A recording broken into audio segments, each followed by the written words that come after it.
It's a question as old as time. Flock of seagulls, what am I supposed to do? 8:09 the time. Welcome to a Friday edition of the Mornings with Ed show. And if you've ever, and many of us, and I know most of us, if you've had someone in your life that's passed away, you wonder, what's on the other side? Is there something on the other side? Or is it, as many of us believe, just done? You're done. There's just darkness, done, that's it, over. So we don't know, and I don't know. Again, so I go with the science that I read for now.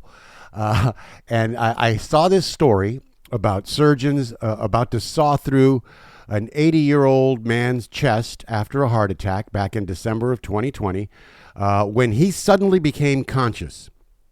And he thought to himself, wait a minute, before you go any further, give me some more anesthesia. Well, it took him a minute to realize he wasn't in the same dimension that they were in, so they couldn't hear him anyway. It was a moment in his consciousness where he wasn't connected. He then claimed he watched his body weave through the rib cage and float above the operating table while the surgical team cracked his chest, removed his heart, and began to repair the damage. And soon he heard someone say the word kidneys. Both of his kidneys had shut down at the same time, and at that moment he, whether conscious or not, knew he was gone. Near-death experiences. You may know someone that's had them. You may have had one yourself. What happened to this guy that winter day is what experts call near death.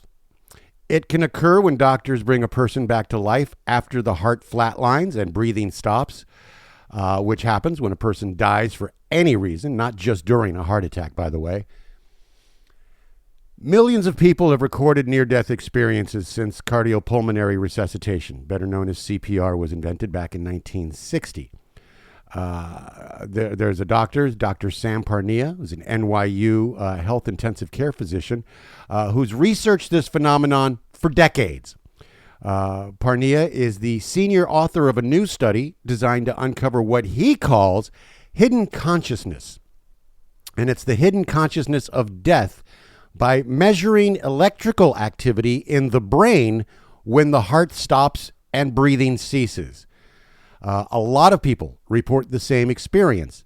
Their consciousness became heightened and more vivid, and their thinking became sharper and clearer, all while doctors are trying to revive them and think that they're dead. So they have a sensation that they have separated from the body and can see and hear doctors and nurses, and they were able to report what doctors were doing to them in a kind of a 360 degree way that's inexplicable. In addition, people often review their entire lives. You know how they say your entire life flashes before you? Well, people often review their entire lives. They remember thoughts and feelings and events that they normally couldn't, and they begin to evaluate themselves based upon principles of morality and ethics. It's a global comprehension of their behavior throughout life where they can no longer deceive themselves. This is according to Dr. Parnia.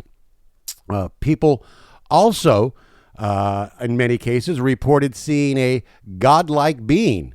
And that can be interpreted in different ways, according to Parnia. If you happen to be a Christian, you say, I saw Jesus. And if you happen to be an atheist, you say, I saw this incredible being of love and compassion. All of this, or you say, I saw nothing. I just saw a light, or I saw nothing. I saw darkness. All of this, by the way, has been reported now for more than 60 years of his research. Recording brain waves while undergoing CPR in this study that was published just yesterday in the Journal of Resuscitation. Teams of trained personnel in 25 hospitals here in the United States, in the United Kingdom, and Bulgaria followed doctors into rooms where patients were coding or technically dead. While doctors performed CPR, the research teams attached devices that measured oxygen and electrical activity to the dying person's head. The average resuscitation attempt lasted somewhere between 23 and 26 minutes. However, some doctors continued to perform CPR for up to an hour, this study found. Resuscitation is a very tense, challenging circumstance. It's very high intensity, according to the doctor. Nobody's ever done this before, but their independent research teams were successful in carrying out the procedures without interfering in the medical care of patients. Brain activity was measured at 2 or 3 minute intervals when doctors had to stop chest compressions or electric shocks to see if the patient's heart would restart. There was no movement. It was silence. That's when, this is according to Dr. Parnia, that's when we would take measurements to see what's happening. We found the brains of people who are going through death have flatlined, which is what you would expect. But interestingly, even up to an hour into the resuscitation, we saw spikes, the emergence of brain electrical activity, the same as I have when talking or deeply concentrating, he added. So those spikes, by the way, include gamma, delta, theta, alpha, and beta waves, according to this study. And unfortunately, only 53 people of the 567 people in the study, or about 10%, were brought back to life. Of those, of the 53, 28 people were then interviewed as to what they could recall from this experience. Only 11 patients reported being aware during CPR, and only 6 reported a near-death experience. However, those experiences were categorized along with testimonies from 126 survivors of cardiac arrest who were not in the study. And they were able to show very clearly that the recorded experience of death, a sense of separation, a review of your life, going to a place that feels like home, and then a recognition that you need to come back, were all very consistent across people from all over the world. In addition, the study took the recorded brain signals and compared them with brain signals done by other studies on hallucinations and delusions and illusions, and found them to be very, very different. They were able to conclude that the recalled experience of death is real. It occurs with death, and there's a brain marker that they've identified. These electrical signals are not being produced as a trick of a dying brain, which is what a lot of critics have said. So did this study actually measure consciousness? Some experts in the field were less convinced by the study's conclusions, which were first presented at a scientific session in November of 2022 and widely covered by the media.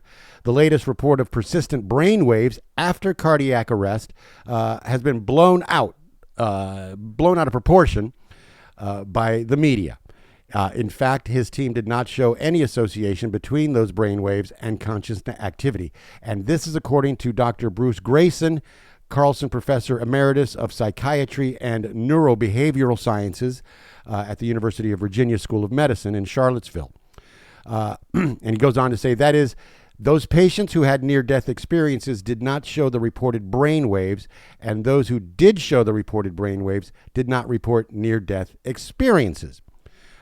Grayson, by the way, who was not involved in the new study, is the co-editor of the Handbook of Near-Death Experiences, 30 Years of Investigation.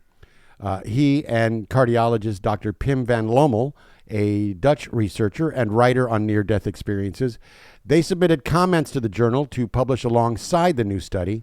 They pointed to the study's statement that 2 of the 28 interviewed subjects had EEG data, but weren't among those with explicit cognitive recall.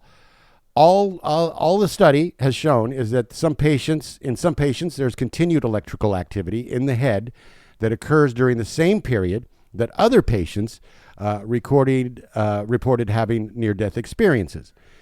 It's correct that the study was not able to match electrical activity with a near-death experience in the same patient. This is according to Dr. Parnia, by the way. Our sample size wasn't large enough. Most of our people didn't live, so we didn't have hundreds of survivors. That's the reality of it. Of those that did live and had readable electroencephalograms, 40% of them showed that their brain waves went from flatline to showing normal signs of lucidity. In addition, Parnia said people who survive often have fragmented memories or forget what they experienced due to heavy sedation in intensive care. So absence of record doesn't mean that there's an absence of consciousness, according to Parnia. Ultimately, what we're saying is this is the great unknown. We're in uncharted territory, and the key thing is that these are not hallucinations. These are real experiences that emerges with death. So, yeah, fascinating stuff, but I think that really we're right back at square one. We don't know, really, do we? Interesting study. I'm waiting to read some more on this, and we'll share it with you when we do. Want to get away? Take us with you. Anywhere, everywhere. The all-new voice of Laguna.